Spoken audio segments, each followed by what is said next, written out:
susunod. Totoo yun. Bimbia. Kahon na yung uuwi si Duterte. Ito, mga kababayan, tignan ninyo ano itong sunod. Ito, manggagalaiti na naman mga DDS dito. Si Pampilo Lacson or si Ping Lacson, mga kababayan,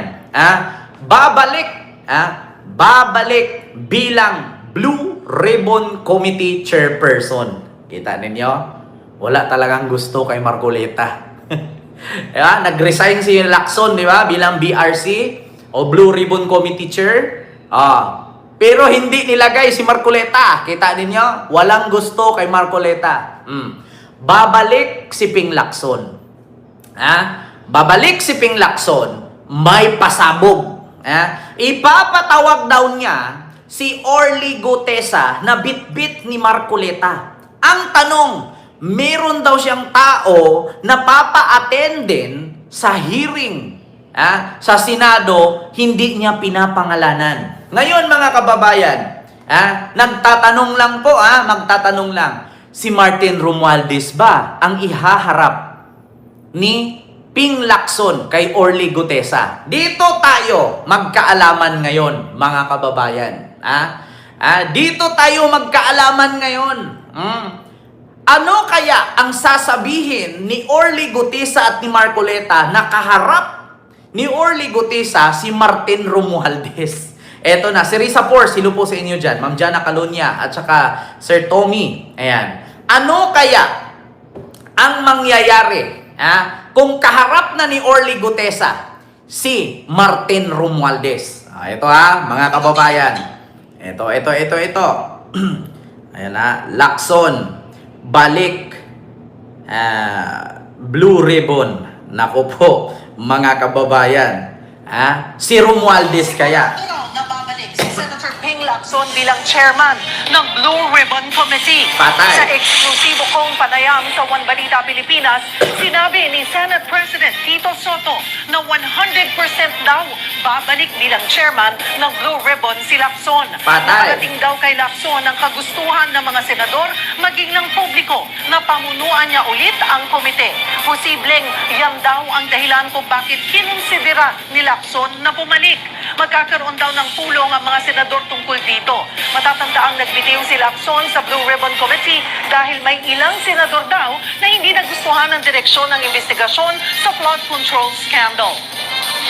Senator Lacson, 100% na babalik bilang Blue Ribbon Committee Chair. Nararamdaman ko rin na meron siya mga unfinished business doon. Marami pang hindi nauungkat. Kita ninyo? Naku po, mga kababayan. Pasabog Meron ito. sana na pong tanong, totoo bang may posibilidad ngang bumalik bilang chairman ng Blue Ribbon Committee si Senator Ping Lacson? Yes, magkausap kami just a couple of days ago at before that, nag-uusapan na rin namin yan sapagkat nararamdaman ko rin na meron siya mga unfinished business doon. At yung clamor ng ibang mga kasamahan namin, yung clamor din ng mga publiko na naririnig ko, tinanong ko sa kanya, sinabi ko sa kanya, apparently nakakarating sa kanya. So, at this point, I think it's a yes. And definitely, magkakaroon kami ng pagpupulong ng Blue Ribbon Committee. Yung meeting lang muna and then we will be discussing that further. But I was hoping that we could do it this Monday. Pero kung... So bukas yan, mga kababayan. Eto. Magbabalik si Senate President Pro Tempore Panfilo Lacson bilang Senate Blue Ribbon Committee Chair. Ayon ito mismo kay Senate President Tito Soto. Una nang sinabi ni Lacson na natalakay nila ni Soto ang pagiging pinuno muli ng komite. Pinalaan pa raw niya si Soto na posibleng maapektuhan ang Senate presidency nito. Nag-resign si Lacson itong buwan dahil sa umano'y pagkadismaya ng ilang senador sa kanyang pag-iimbestiga sa flood control scandal. Nakatakdang bumalik sa sesyon ng Senado sa Nobyembre. 100% Usap-usapan ngayon ang posibilidad na bumalik bilang chairman. Trabaho agad ang aatupagin ni Senate President Pro Tempore Panfilo Lacson sa kanyang comeback bilang chairman ng Blue Ribbon Committee. Bukod sa flood control scandal, sisilipin din ito ang anomalya sa iba pang infra projects tulad ng farm-to-market roads. Patay. Narito ang Agenda Weekend Report ni Ang dami nyo, ha? Hindi pa man opisyal na bumabalik bilang Senate Blue Ribbon Committee Chair, may pasabog agad si Senate President Pro Tempore Panfilo Lacson. Oh, may pasabog si Lacson. Ha? Ano kaya itong pasabog ni Lacson, mga kababayan? Ha? Ito. Opisyal na bumabalik bilang Senate Blue Ribbon Committee Chair, may pasabog agad si Senate President Pro Tempore Panfilo Lacson. Sa kanyang napipintong return bilang BRC Chair sa November 10, target niya nang magdaos ng susunod na committee hearing sa November 14. Iimbitahan ang isang very important witness na hindi pa niya pinapangalanan. Sino kaya ang very important witness na hindi pinapangalanan ni Lacson? Nako po, na ihaharap kay Orly Gutesa. Patay ka, mga kababayan. Patay talaga dito si Marcoleta. Sino kaya ito? Si Romualdez ka ba? Patay pag si Romualdez ang makakaharap ni Gutesa. Mag-uutal-utal ito. Eto, tignan ninyo, mga kababayan. Dito na ang time na mamamatay sa high blood si Marcoleta. Maniwala kayo sa akin, mga kababayan. Sa October 15 or 14, ipapatawag si Orly Gutesa at merong hindi pa pinapangalanan na importanteng witness. Pag si Romualdez ito, ihaharap kay Gutesa, ewan ko lang kung anong reaksyon ni Marcoleta. Talagang, naku, si Romualdez to, maniwala kayo sa akin, mga kababayan. Si Romualdez to. Naku po, face to face ito. Naku. Ulitin. Kasama si Orly Gutesa na naging surprise witness sa previous hearing. Kailangan pa raw kasing mabigyang linaw ang kanyang naging testimony tungkol sa di umano'y personal cash deliveries sa bahay ni na-resigned ako Bicol Party List Representative Zaldico at former House Speaker Romualdez. Nako! Imposible naman na si Zaldico yan. Si Zaldico nandun nga sa Spain. Nandun sa Europe si Zaldico ngayon. Mga kababayan, hindi kaya si Martin Romualdez yan? Patay kang bata ka. Nga, Marcoleta, ako na nagsabi sa iyo, Marcoleta, ihanda mo yung makapangyarihan mong magic. I-briefing mo na ng ayos si Gutesa. Kasi kapag hindi nyo iharap si Gutesa, tapos nandun si Martin Romualdez, malinaw sa taong bayan na talagang ang hilig ninyong gumawa ng faking witness. Kapag si Romualdez ang iharap ni Lacson ngayon dyan, napaka-importanting witness daw na hindi pa niya pinangalanan. Once na magpakita si Romualdez sa Senado ngayong October 14 sa hearing na pagbalik ni Lacson bilang Blue Ribbon Chairperson, at hindi niyo mapakita si Gutesa, sa madaling salita, kwentong barbero ka talaga, Marcoleta. Totoo yan. Mahuhulog at malinaw na malinaw sa mata ng taong bayan na fake news talaga kayo. Lagot talaga kayo, mga kababayan.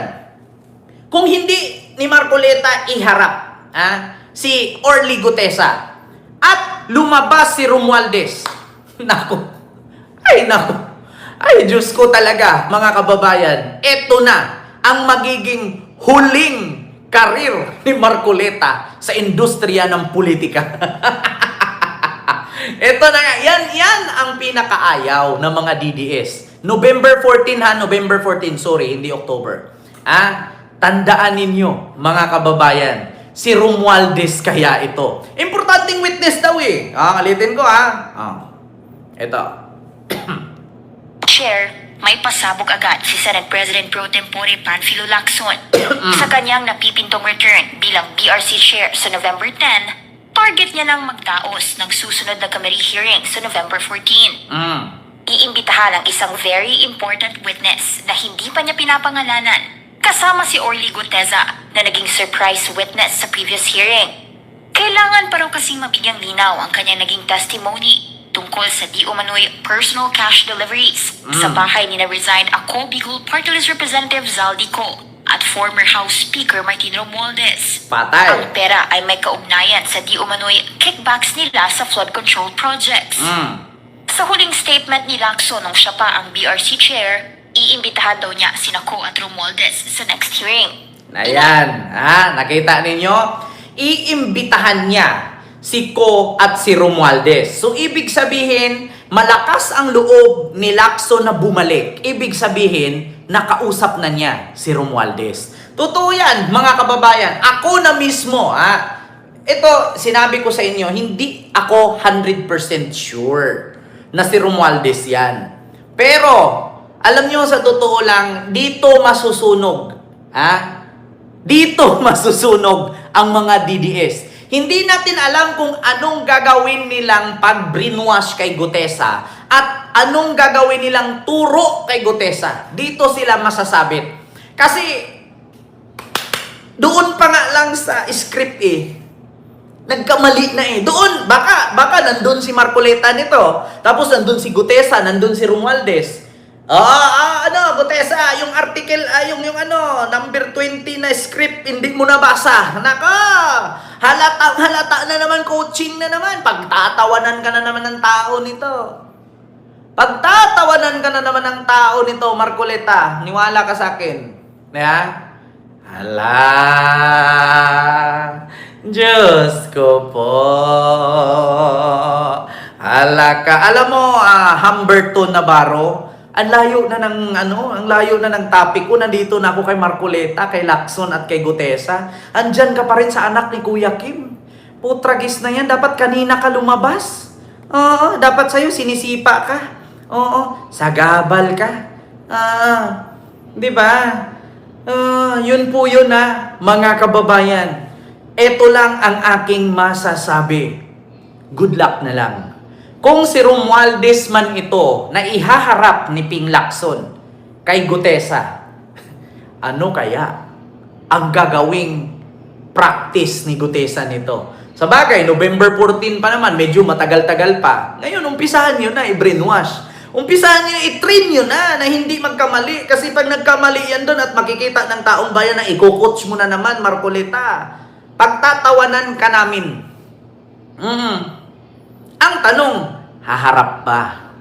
Kasi dito yan malalaman mga kababayan, dito yan malalaman. Kung a-attend si Romualdez at wala si Gutesa, sa madaling salita, pwedeng balikan si Marcoleta.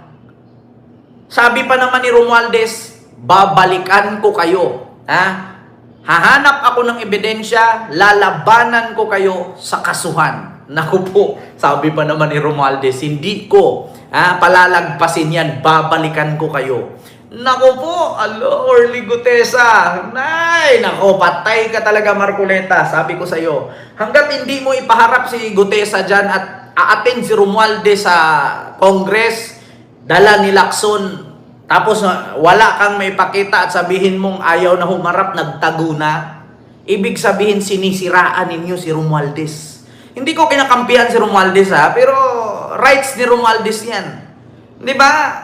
Sabi pa naman ni Romualdez, babalikan ko kayo sa tamang proseso.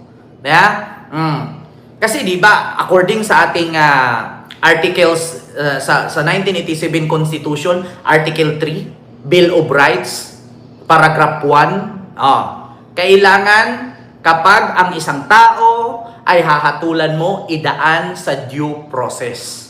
Di ba? 1987 Constitution, Article 3, Bill of Rights, Paragraph 1. Ano ang sabi?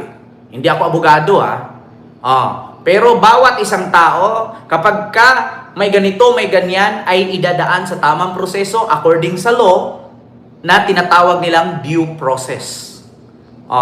Wala po nakalagay doon sa Bill of Rights na patayin mo agad pag nakita mong nagsyabu. Yan. Kita ninyo? Hindi alam ni Digong yan. Kasi bakit? Sabi nga niya, i-encourage nyo ang mga kriminal na manlaban para may rason tayong patayin sila. Nilabigong ang Article 3 sa 1987 Constitution na Bill of Rights, Paragraph 1. Hindi alam ni Digong yan. Di ba? So yun po yun, mga kababayan, yung ating reaction ngayon. So alam nyo na. Ang tanong nung haharap ba si Gutesa? Magpapakita ba si Gutesa?